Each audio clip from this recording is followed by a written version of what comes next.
नमस्कार. मी सध्या मुंबईच्या बाहेर असल्यामुळे मुंबईमध्ये आणि महाराष्ट्रात होत असलेल्या घडामोडीच्या संदर्भात काही खुलासे देऊ शकलो नाही, म्हणून ही आपल्याला रेकॉर्डेड क्लिप पाठवतो. याला आपण प्रसिद्धी द्याल अशी अपेक्षा करतो. त्या ठिकाणी कॅप्टन खरात यांना अटक झालेली आहे आणि अतिशय घृणास्पद अशा एका आरोपाच्या संदर्भात ही अटक आहे.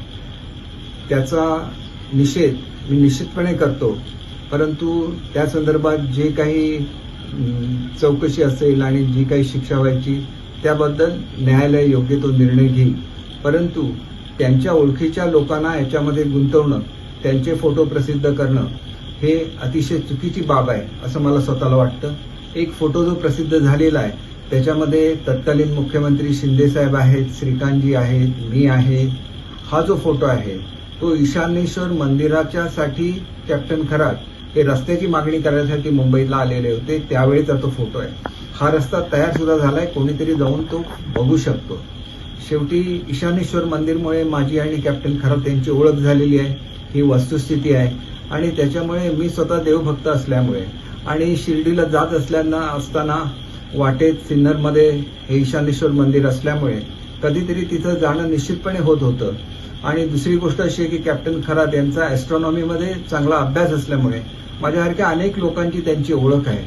परंतु यामुळे काही राजकीय जे आरोप केले जातात ते मात्र अत्यंत चुकीचे आहेत. विशेषतः संजय राऊतने म्हटलेलं आहे की ते माझं डिपार्टमेंट चालवतं. ते कसं चालवणार? ते एकदा सुद्धा माझ्या ऑफिसमध्ये आलेले नाहीत, ही वस्तुस्थिती आहे. माझं डिपार्टमेंट चांगल्या रीतीने चालत नव्हतं असं त्यांनी जे म्हटलेलं आहे त्याच्यामध्ये त्यांनी माहिती घ्यावी की माझ्या काळात शिक्षण खात्यात आणि मराठी भाषेच्या खात्यामध्ये जे निर्णय झाले क्वचितच एखाद्या मंत्र्यांच्या कालावधीत तसे झालेले आहेत आणि त्याच्यामुळे डिपार्टमेंटचा किंवा व्यक्तिगत संबंध त्यांच्याशी नेऊन जोडणं हे अत्यंत चुकीचं आहे. दुसरा फोटो आहे त्यांच्या मुलीच्या लग्नातला आहे.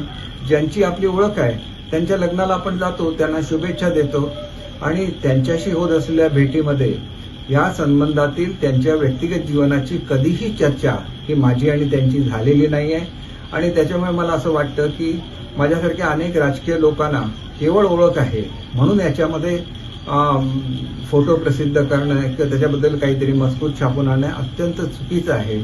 अनेक लोकांची ओळख ही त्या ॲस्ट्रॉनॉमी या शास्त्रामुळे झालेली असते, पण त्याचा अर्थ त्यांच्या व्यक्तिगत जीवनाशी कोणाचाही संबंध आहे असा त्याचा अर्थ बिलकुल निघत नाही. आणि त्याच्यामुळे अशी प्रसिद्धी जर होत असेल तर ती चुकीची आहे. आणि त्याच्यामुळे मला असं वाटतं की या संदर्भात जे फोटोग्राफ्स आलेले आहेत त्या संदर्भातला खुलासा हा आपण द्यावा अशी मी आपल्याला नम्र विनंती करतो आणि झालेल्या कृत्याचा मी निषेध करतो. जय हिंद, जय महाराष्ट्र.